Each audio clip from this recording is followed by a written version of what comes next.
오늘 설교 제목은 책망할 것이 없는 자입니다. 본문 8절입니다. 주께서 너희를 우리 주 예수 그리스도의 날에 책망할 것이 없는 자로 끝까지 견고하게 하시리라. 바울은 고린도 교회 성도들에게 아주 중요한 내용의 편지를 썼습니다. 주님께서 고린도 교회 성도들을 우리 주 예수 그리스도의 날에 책망할 것이 없는 자로 끝까지 견고하게 하실 것이라는 편지입니다. 예수 그리스도의 날은 주님이 재림하시는 날입니다. 주님이 재림하시는 날에 주님이 고린도 교회 성도들을 책망할 것이 없는 자로 끝까지 견고하게 하실 것이라는 것입니다. 오늘 이 말씀은 우리 예수방주교회 성도들에게도 동일하게 하시는 말씀입니다.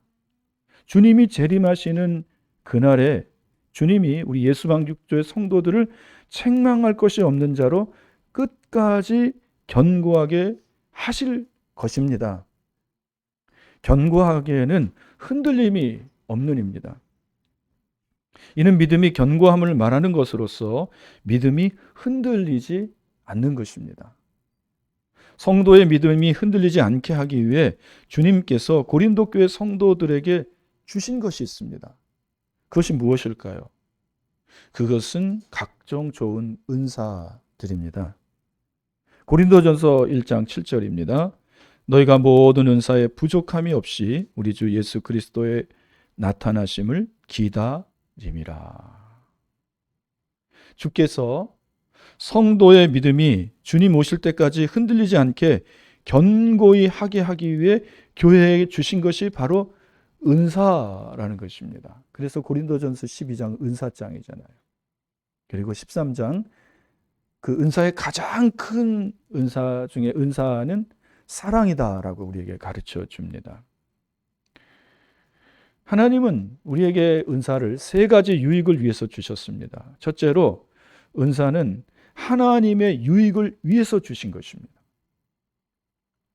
은사는 하나님을 유익하게 하는데 이것은 하나님을 증거하고 나타나는데 은사가 사용된다는 것입니다. 은사 중에 초자연적인 은사가 있는데 그것은 능력행함과 치유의 은사입니다. 능력행함과 치유의 은사. 이 은사를 통해 하나님의 능력이 나타나며 하나님이 증거됩니다. 하나님이 예수님에게 이런 능력을 주셨습니다. 예수님이 갖고 있는 그 능력, 그것은 하나님으로부터 온 거룩한 은사라는 거예요. 하나님이 나사렛 예수에게 성령을 기름 붓듯 물 붓듯 부으셨고 그 성령의 능력이 예수님 안에서 나타났다는 것입니다. 그 능력, 그 은사가 무엇입니까? 귀신 들린 자에게서 귀신을 쫓아내시고 병든 자를 고치시며 죽은 자를 살리시는 능력입니다.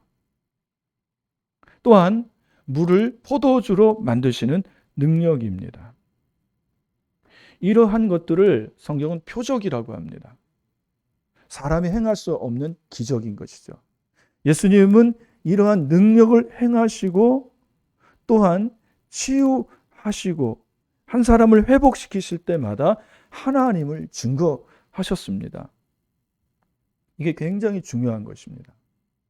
예수님 자신을 나타내고 드러내는 것이 아니라 그 능력이 나타날 때마다 하나님께 영광을 돌리셨다는 것입니다. 이러한 능력의 은사는 예수님의 제자들에게도 동일하게 나타났습니다. 제자들도 예수님처럼 성령의 능력이 나타나고 치유가 나타날 때마다 하나님을 증거했습니다. 이렇게 은사는 하나님의 이름을 나타내고 증거하는 데 유익이 되는 것입니다.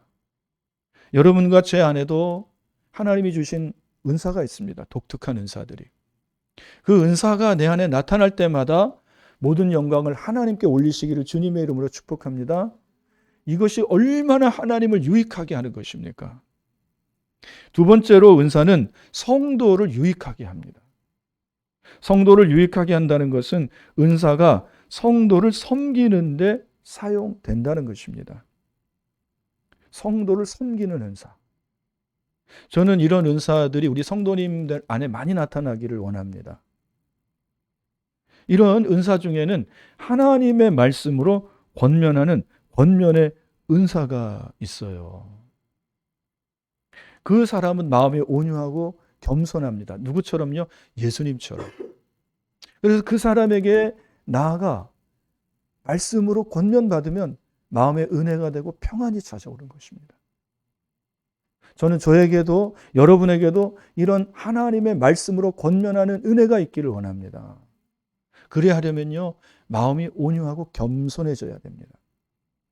그리고 하나님이 주신 달란트로 봉사하는 봉사의 은사가 있습니다. 하나님께서 각자에게 어떤 재능, 달란트를 주셨어요. 그 재능으로 하나님을 위하여 사용하고 또 하나님의 영광을 위하여 쓰여진다면 이것이 얼마나 귀한 일입니까? 세 번째 은사는 교회를 유익하게 합니다.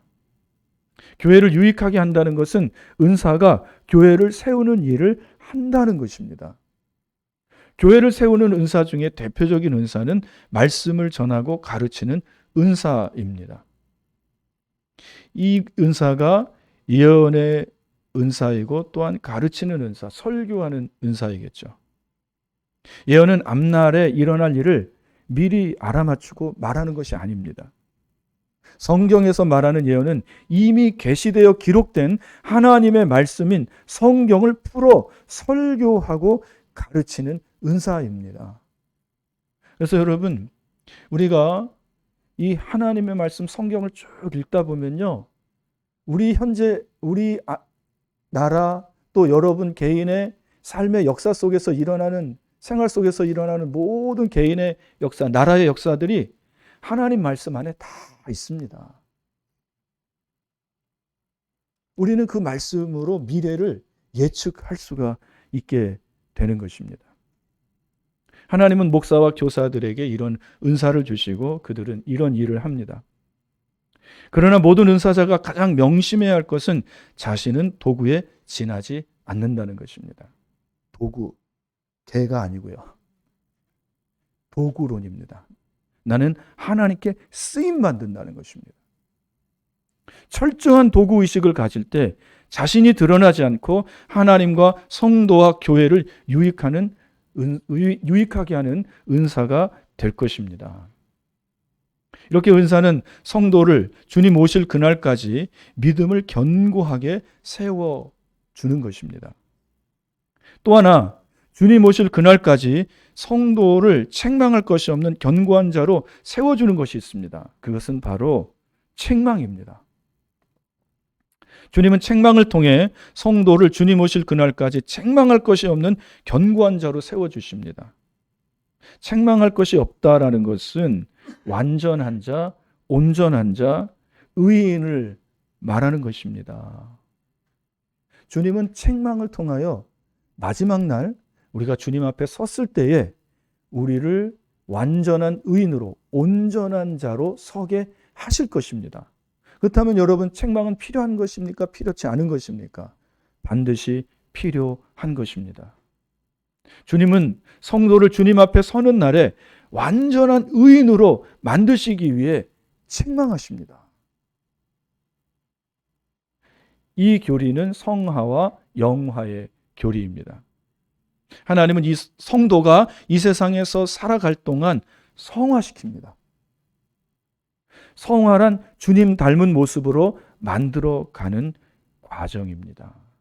나비가 그 허물을 벗고 그 아래서 나오는 것처럼 여러분, 그 아픔이 얼마나 클까요? 어떤 그 곤충학자가 나비가 나오는 것을 보면서 너무 힘들구나 하고 그 칼로 그 나오는 부분을 살짝 찢어줬다고 합니다. 그런데 희한한 것은 찢어준 그곳으로 나온 나비들은 날지를 못한대요. 그 좁은 틈을 비집고 나오면서 나비의 그 날개에 힘이 생기는 것이라는 것입니다. 그래서 그는 그것을 보고 하나님께 깊이 회개했대요. 아, 이 하나님의 창조의 섭리를 내가 반했구나.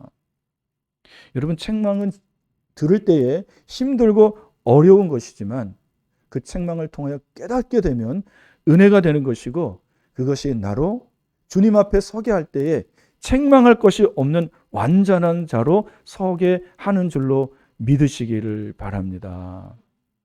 그래서 주님은 책망을 사용하셔서 우리를 성화시켜 나가는 것입니다. 성도는 반드시 성화의 단계를 거쳐 영화의 단계로 나갑니다. 영화는 주님 앞에 서는 날 완성되어집니다. 각 개인이 주님 앞에 서는 날은 두 가지 종말을 통해서입니다. 하나는 개인의 종말로 죽음입니다. 여러분, 개인의 종말은 다 있는 거예요. 한번 이 세상에 태어나면 죽는 것이 순리입니다. 그런데 세상 사람들은 그 죽음을 끝으로 생각해요. 그러나 여러분, 성경이 하시는 말씀을 두려워하십시오. 사람이 죽으면 하나님의 심판대 앞에 서게 된다는 것입니다. 개인의 종말, 그때 우리는 주님 앞에 서게 됩니다. 또 하나는 주님의 재림의 날입니다. 주님이 재림하실 때까지 살아있는 사람들은 재림하시는 그날 하나님의 심판대 앞에 서게 될 것입니다. 모든 성도는 죽음과 재림의 날에 책망할 것이 없는 자로 하나님 앞에 서게 될 것입니다. 하나님이 그렇게 하시겠다는 거예요. 하나님이 우리를 그렇게 만드시겠다는 것입니다. 책망할 것이 없는 자로 서게 된다는 것은 완전히 성화된 모습으로, 의인의 모습으로 하나님 앞에 서게 된다는 것입니다. 하나님은 놀랍게도 이 일을 책망을 통해 하신다는 것입니다. 여러분, 책망받지 않는 자녀가 올바르고 건전하게 잘 될 수 있을까요?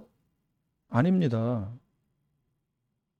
책망받은 자녀가 그 책망을 달게 듣고 깨달으면서 온전한 사람으로 커나가는 거예요. 하나님은 이 책망을 소중하게 여기십니다.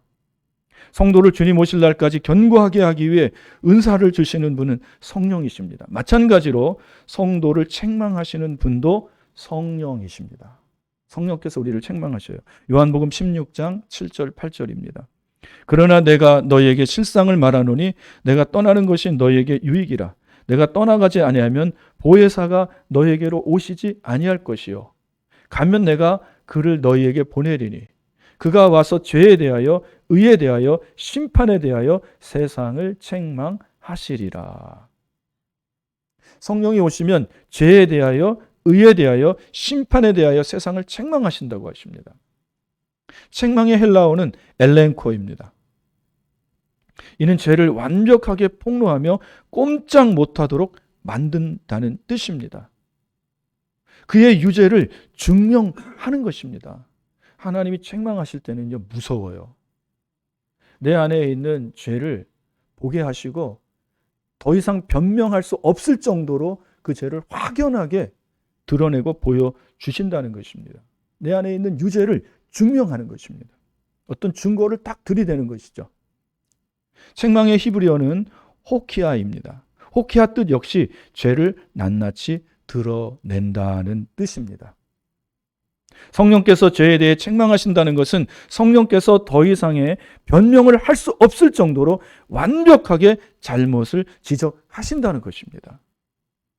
그러나 성령께서 하시는 책망은 우리 죄를 드러내어 부끄럽게 하시기 위함이 결코 아닙니다. 하나님께서 우리를 책망하시는 목적이요, 우리의 죄를 다 드러내시고 우리를 부끄럽게 하고 모욕감을 주기 위해서 책망하시는 것이 아니라는 것입니다. 성령께서 죄를 드러내심은 우리로 하여금 회개하게 하시기 위함입니다. 이것이 은혜예요. 책망을 하시고 벌을 주자고 하나님이 내 죄를 드러내시는 것이 아니라 회개하게 하시기 위해서. 회개는 우리가 스스로 잘못을 자각함으로 이루어지는 것이 아닙니다. 회개는 성령의 거룩한 개입으로 말미암아 일어나는 하나님의 역사입니다. 그래서 여러분, 회개는요, 정말로 하나님의 은혜가 임할 때 회개할 수 있어요. 왜 그런지 아십니까? 인간이 그만큼 강팍하고 완고하기 때문입니다. 완고한 자는 회개하지 않아요. 돌같이 단단하고 얼음같이 아주 얼어있는, 그러나 하나님의 은혜가 임하면 그 마음이 풀어집니다. 굳은 마음이 변해서 부드러운 마음이 됩니다. 그래서 책망받는 것을 깨닫고 하나님 앞에 회개하는 것입니다. 고로 성령의 죄에 대한 책망은 우리를 성화시켜 나가 하나님 앞에 서는 날에 책망할 것이 없는 자로 나를 세우게 하십니다. 여러분 믿으십니까? 그런데 왜 책망이 인격적인 것일까요? 그것은 지극히 하나님과 나 사이에 일어난다는 것입니다.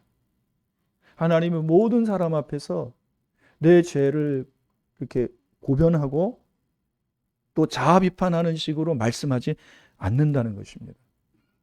하나님은 내 안에 찾아오셔서 지극히 인격적으로 여러분과 저에게 그 죄에 대해서 말씀하신다는 거예요. 얼마나 인격적입니까? 어떻게 하나님이 내 죄를 책망하실까요? 성경을 읽을 때, 설교를 들을 때, 내 마음에 감동을 주시고 은혜를 주시고 깨닫게 하십니다. 여러분, 굳은 땅 위에 이슬이 내립니다. 그것이 촉촉해지고 밭을 갈듯이 하나님이 내 굳은 마음, 강팍한 마음에 이슬 같은 은혜를 주셔요. 그래서 우리의 마음을 부드럽게 하십니다. 그리고 하나님의 말씀으로 또 밭을 가시는 거예요. 하나님의 책망은 하나님과 나 사이에 일어나는 지극히 개인적이고 인격적이라는 것입니다. 그래서 하나님이 찾아오셔서 말씀과 성경을 통해 저와 여러분의 죄를 깨닫게 하실 때에 이것은 은혜입니다. 회개하기를 주님의 이름으로 축복합니다. 요한계시록에는 사도 요한이 7교회를 향해 말을 합니다. 그 말은 7교회에 대해 칭찬과 책망의 말입니다. 7교회에 대해 책망하시는 말을 한 뒤 공통적으로 하시는 말씀이 있습니다. 요한계시록 2장 7절입니다. 귀 있는 자는 성령이 교회들에게 하시는 말씀을 들을지어다. 이기는 그에게는 내가 하나님의 낙원에 있는 생명나무의 열매를 주어 먹게 하리라. 귀 있는 자는 성령이 교회들에게 하시는 말씀을 들을지어다. 여러분, 이때 귀는 영의 귀입니다. 그리고 이 말씀은 하나님의 말씀입니다. 이 말씀이 7교회를 향해 말씀하신 뒤 공통적으로 하시는 말씀이에요. 성령이 교회들에게 하신 말씀은 무엇일까요? 책망의 말씀입니다. 성령께서 6개 교회의 죄를 낱낱이 드러내신 말씀입니다. 오늘날 성령은 여전히 교회와 각 개인을 책망하십니다. 우리가 죄 지을 때 죄를 회개치 않으면 책망하셔요. 왜 그럴까요? 하나님이 저와 여러분 우리를 사랑하시기 때문인 줄로 믿으시기를 바랍니다. 하나님이 사랑하지 않으면요, 하나님은 그것을 죄를 깨닫게 하지 않으시고 곧바로 죄에 대해서 심판하셨을 것입니다. 그리고 모든 사람 앞에서 나의 죄를 낱낱이 드러내시고 나를 부끄럽게 할 것입니다. 여러분, 이것이 얼마나 두려운 일입니까? 오늘날 우리에게 숨기고 싶은 죄가 얼마나 많아요. 어떤 목사님이 10계명이 아니라 11계명이래요. 11번째 계명은 들키지 말지어다랍니다. 들키지 않는 죄가 있습니까? 물론 있습니다, 여러분. 여러분이 은밀하게 짓는 죄가 있습니다. 그러나 하나님은 그것을 다 보고 계십니다. 하나님이 다 판단하고 계십니다. 하나님이 나중에 선악간에 그것을 다 판단하시고 심판하십니다. 하나님 앞에 숨길 죄악은 아무것도 없는 것입니다. 하나님이 사랑하시는 자에게 하나님은 책망하십니다. 장차 하나님 앞에 섰을 때 책망할 것이 없는 자로 서게 하시기 위해서입니다. 이것이 얼마나 은혜입니까? 그때 하나님의 책망을 받고 영원한 지옥 형벌로 들어가는 것이 얼마나 여러분 불행한 일입니까? 그 전에 하나님이 내게 오셔서 나의 죄를 하나하나 보여주시고 부드럽게 책망하시는 것. 여러분, 이런 은혜가 저와 여러분에게 있기를 주님의 이름으로 축복합니다. 성령의 책망은 나로 회개에 이르게 합니다. 사실 성령은 가장 나중에 책망하십니다. 책망의 전 단계가 있고 책망보다 더한 마지막 단계가 있습니다. 책망의 전 단계는 무엇일까요? 성령은 책망하시기 전에 하나님의 말씀으로 교훈해 주십니다. 우회적으로 말씀을 돌려서 해주셔요.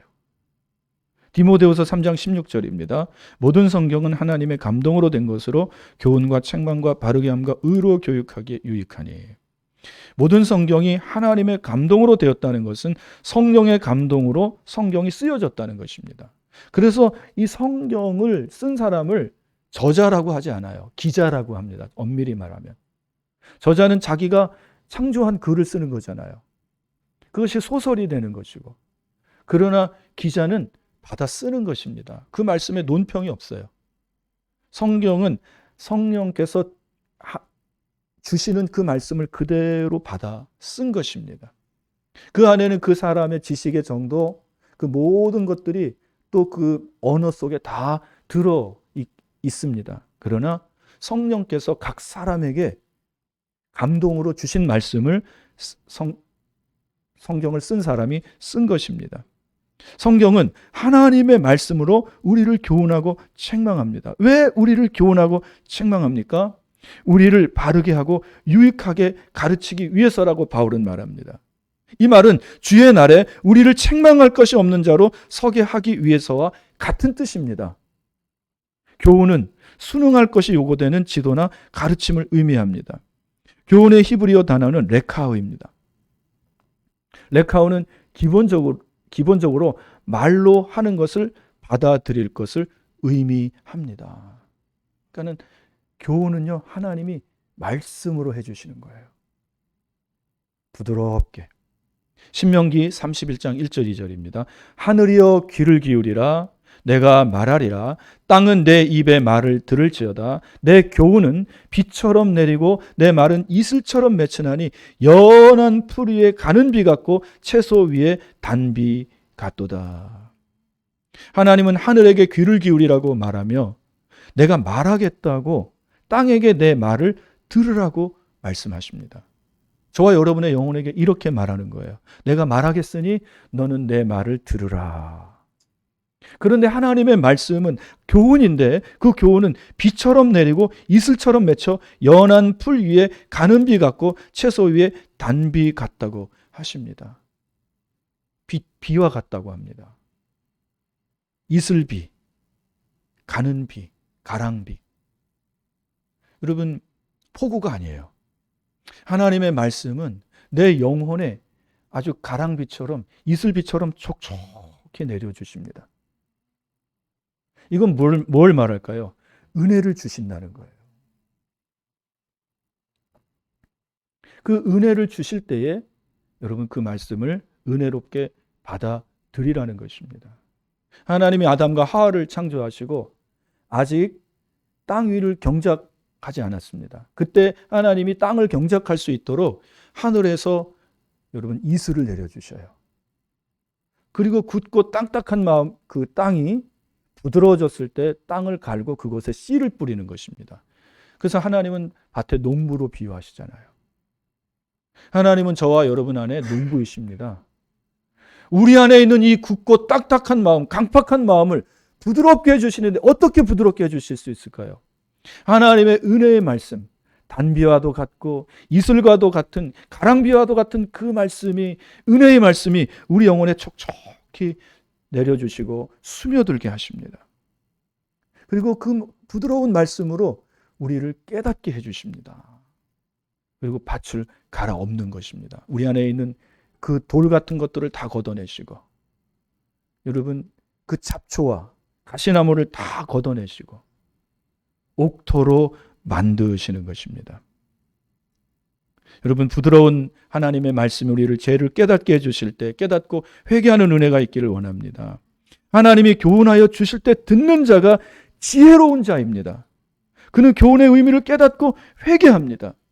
하나님의 교훈의 말씀은 뼈를 꺾는 것 같은 또한 강력한 말씀이에요. 부드럽지만 너무나도 강력해요. 좌우에 날선 어떤 검보다도 예리한 것입니다. 그러나 하나님이 부드러운 말씀으로 교훈해 주실 때 깨닫지 못한다면 하나님은 그 다음 단계로 나가십니다. 그것이 책망이에요. 부드럽게 교훈해 줬는데 듣지 못합니다. 그러면 책망하는 거잖아요. 우리가 자녀를 대할 때도 똑같지 않습니까? 맨 처음엔 부드럽게 말을 하는 거예요. 그리고 안 들으면 책망하는 것이죠. 책망은 죄를 낱낱이 드러내는 단계입니다. 책망은 교훈보다 한 단계 더 강력한 단계입니다. 앞서 말씀드린 것 같이 책망은 우리를 회개로 이끌기 위함입니다. 물론 책망은 성령과 개인 속에서 일어납니다. 하나님은 지극히 인격적이시기 때문입니다. 성령께서 책망하실 때 회개한 사람이 다윗입니다. 다윗이 밧세바를 범하고 그녀의 남편인 우리아를 죽였습니다. 1년 동안 다윗은 이 죄를 숨겼어요. 그때 하나님은 나단 선지자를 보내셔서 맨 처음에 교훈으로 그 다윗의 죄를 이야기해 주십니다. 부드럽게 이야기해 줘요. 왕이시여, 큰 부자에게 많은 양이 있습니다. 그런데 가난한 한 사람에게 한 마리의 양이 있습니다. 부자에게 한 손님이 찾아왔을 때 그 부자는 자기 양이 아닌 그 가난한 자의 양을 빼앗아 그 손님을 대접했습니다. 이 사람을 어떻게 해야 되겠습니까? 다윗은 정의감이 투철하죠. 그 사람을 잡아서 벌을 줘야 된다. 여러분, 이렇게 우회적으로 교훈적으로 말했을 때 다윗은 깨달아 했습니다. 아, 하나님이 나의 죄를 깨닫게 하시는구나. 회개했어야 합니다. 그런데 당당하게 그런 사람은 다 받아 옥에 가두고 또 심판해야 된다고, 법으로 제재해야 된다고 말을 합니다. 깨닫지 못하는 거죠. 그럴 때 하나님이 나단을 통해서 책망하시잖아요. 그 사람이 바로 왕이십니다. 시편 32편 1절 4절입니다. 허물의 사함을 받고 자신의 죄가 가려진 자는 복이 있도다. 마음에 간사함이 없고 여호와께 정죄를 당하지 아니하는 자는 복이 있도다. 내가 입을 열지 아니할 때 종일 신음함으로 내 뼈가 새하였도다. 주의 손이 주야로 나를 누르시오니 내 진액이 빠져서 여름 가뭄에 마름같이 되었나이다. 다윗은 죄를 짓고 숨겼을 때 주의 손이 자기 영혼을 누르셨다고 했습니다. 굉장히 괴로웠던 거예요. 1년 동안 그 죄책감으로 인해서 굉장히 힘들었던 것입니다. 그런데 또 어리석게도 하나님 앞에 죄를 회개치 않는 것입니다. 그때 다윗의 영혼은 진액이 빠져 여름 가뭄에 마름같이 되었다고 합니다. 죄를 토설하지 않는 자, 죄를 숨기는 자는 영적으로 이렇게 힘이 든 것입니다. 주의 부드러운 말씀이 다윗의 죄를 교훈해 주셨습니다. 그 말씀은 부드럽지만 강력한 말씀이라 그 말씀에 다윗은 압도되었습니다. 영혼은 괴로웠지만 여러분, 그때 다윗은 그때까지도 회개치 않습니다. 그래서 하나님은 다윗을 회개시키기 위해 나단 선지자를 보내셨고 책망하셨습니다. 다윗은 나단 선지자를 통해 낱낱이 죄를 드러내시는 말씀을 듣고 그제서야 회개하는 것입니다. 그 시가 시편 51편입니다. 시편 51편 3절입니다. 무릇 나는 내 죄가를 아오니 내 죄가 항상 내 앞에 있나이다. 다윗은 자기의 죄가를 안다고 고백합니다. 죄가란 하나님께 고의로 숨기고 은폐한 죄예요. 여러분, 죄를 짓고 하나님께 고의로 은폐하고 숨기는 거, 이게 죄가입니다. 그 죄가가 무엇입니까? 다윗의 원죄, 밧세바를 범하고 남편을 죽인 죄입니다. 다윗은 부드럽게 교훈하시는 하나님의 말씀을 듣지 않았어요. 그 비유의 말씀으로 했을 때 화를 냈죠. 그리고 나단이 바로 당신이 그 죄인입니다 말을 했을 때 자기 모든 지은 죄과를 은폐하고 숨긴 죄를 하나님 앞에 다 회개하는 거예요. 그리고 그날 밤에 침상에 들어가 그 요를 눈물로 근거하니 적시면서 하나님 앞에 회개하는 거예요. 내 영혼의 정직한 영을 새롭게 해달라고. 주의 성령을 내게서 소멸치 말아달라고. 내가 아버지 앞에 크고 중한 죄를 지었다고. 여러분, 이런 은혜가 있기를 원합니다. 제가 어렸을 적만 해도요, 1년에 한 번씩 각 교회마다 부흥회를 합니다. 부흥회 때마다 회개의 말씀이 늘 단골 메뉴처럼 와요.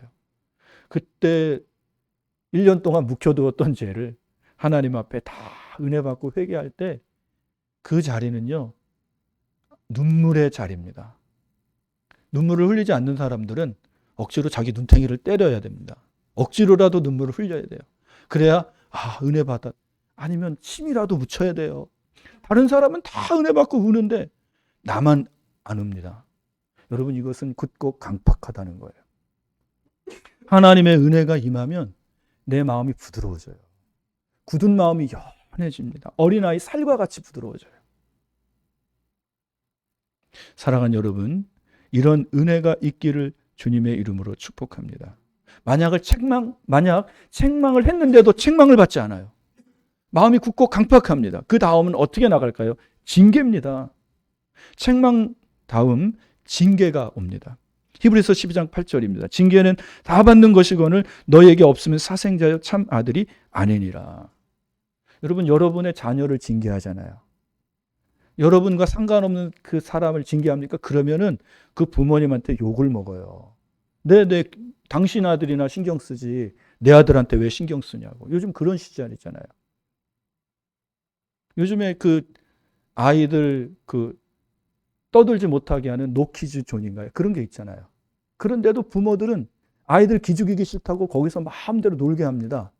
어떤 어른이 그것에 대해서 책망하면 당신이 뭔데 내 아들을 책망하냐고. 여기 아니면 다른 데 없냐고 나가버린다고 합니다. 이렇게 책망했는데도 말을 안 들으면 징계하죠. 징계가 없는 자는 사생자와 같다고 합니다. 우리가 왜 하나님의 징계를 받습니까? 그것은 바로 우리가 하나님의 자녀이기 때문입니다. 하나님과 상관없는 자 하나님이 징계하지 않으셔요. 징계의 뜻은 부당한 행위를 막기 위해 제재를 가하는 것입니다. 이것은 회초리를 드는 것입니다. 이스라엘의 목자들은 지팡이와 막대기를 가지고 다닙니다. 그리고 물맷돌을 지니고 다닙니다. 막대기는 끝이 뭉툭하여 내리치면 파괴력이 대단하여 늑대의 머리에 치명적입니다. 양을 잡아먹으려는 것들을 그 막대기로 치는 거예요. 지팡이는 끝이 물음표같이 생겨 양이 우묵한 곳에 빠지면 그곳으로부터 건져냅니다. 물맷돌은 목자보다 앞에 가는 양이 있을 때 양을 던지는 데 사용하기도 해요. 양을 잡아먹는 그러한 짐승들을 향해 던지기도 하지만 양들에게 경계해주고 경고하는 데 사용하기도 합니다.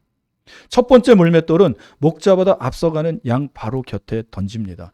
교훈입니다. 부드럽게 타이르는 것입니다. 너 나보다 앞서가면 늑대에게 잡혀먹일 수도 있고 함정에 빠질 수도 있다는 것입니다. 이 첫 번째 물맷돌의 의미를 아는 양은 그 자리에 딱 멈춰 서는 거예요. 목자가 올 때까지. 지혜로운 양인 것이죠. 그러나 계속 가는 양이 있으면 목자는 물맷돌을 엉덩이에 맞춘다고 합니다. 책망의 물맷돌입니다. 왜 내가 가지 말라고 경고했는데 넌 더 나가느냐. 두 번째, 책망을 받을 때 서는 양도 지혜로워요. 그러나 여러분, 교훈을 받고 선 양보다는 지혜가 없는 양입니다. 그러나 가장 지혜가 없는 양은 그 엉덩이에 돌에 맞아 아픔을 통해 깨닫지 못하고 그냥 가는 양입니다. 목자의 음성을 무시해요. 그리고 그냥 자기 고집대로 막 앞으로 나갑니다. 그러다 보면 웅덩이에 빠지고 가시덤불에 들어가서 양은 시간이 지나면서 힘이 빠지고 죽게 되는 것이죠. 이런 양들을 목자는 어떻게 할까요? 그 지팡이로 양의 다리를 걷어버립니다. 운 좋은 양들은 다리가 삐는 거고요. 운이 나쁜 양들은 다리가 부러지는 것입니다. 그러나 이것은 그 양에게 은혜입니다. 양이 이런 과정이 없다면 끝내 주인의 그 경계와 경고를 무시하고 나가다 짐승에게 잡혀먹거나 함정에 빠지거나 가시덤불 속으로 들어가 온몸이 여러분 찢기고 피 흘리고 다리가 부러지고 잡아먹히는 꼴이 되는 것입니다. 그래서 목자의 징계는, 양에 대한 징계는 양에 대한 지극한 사랑임을 여러분 깨달으시기를 바랍니다. 하나님도 우리를 인도하실 때 교훈과 책망과 징계를 통해 하나님 앞에 설 때 책망할 것이 없는 자로 서게 하시는 것입니다. 이것은 하나님이 우리로 하여금 완전한 의인으로 서게 하시는 것입니다. 그러므로 우리는 하나님이 말씀으로 부드럽게 교훈하실 때 회개해야 합니다. 더 좋은 것은 늘 여호와는 나의 목자시니 내게 부족함이 없습니다라고 하며 말씀을 따라가는 삶이 가장 좋은 것입니다. 그러나 우리는 연약한지라 죄를 짓습니다. 하나님이 부드럽게 교훈하실 때 여러분 마음문을 여시고 은혜 받으시고 회개하시기를 주님의 이름으로 축복합니다. 그 다음 단계 책망과 징계의 단계로 나가는 것은 신앙적으로 볼 때 어리석은 것입니다. 지혜가 없는 것입니다. 왜 그런 맛을 보고서야, 우리가 그런 경험을 하고서야 온전한 신앙생활을 하겠느냐는 말입니다. 여러분, 이러한 단계로 나가지 아니하고 하나님이 성경을 읽을 때, 또한 설교를 들을 때, 어떠한 사건들을 통해 나에게 부드럽게 교훈해 줄 그때에 회개하고 하나님 앞에 온전히 설 수 있기를 주님의 이름으로 축복합니다. 그리하여 우리가 주님 앞에 마지막 날에 섰을 때에 책망할 것이 없는 자로 다 같이 설 수 있는 저와 여러분 되시기를 주님의 이름으로 축복합니다. 기도하겠습니다. 하나님 아버지, 감사합니다. 하나님이 우리를 지극히 사랑하시기 때문에 하나님 앞에 설 때에 책망할 것이 없는 자로 서게 하시기 위하여 우리에게 은사를 통하여 하나님 우리를 가르치시며 또 책망을 통하여 교훈과 책망과 징계를 통하여 나를 훈련시키고 하나님의 거룩한 사람으로 만들어 나가심에 감사합니다. 아버지 하나님, 우리가 하나님의 말씀이 나를 부드럽게 교훈하고 교훈할 때에 그 말씀 앞에 빠르게 회개하고 하나님의 거룩한 사람으로 살아가는 우리 모든 성도님들 되게 하여 주옵소서. 예수님의 이름으로 기도합니다. 아멘.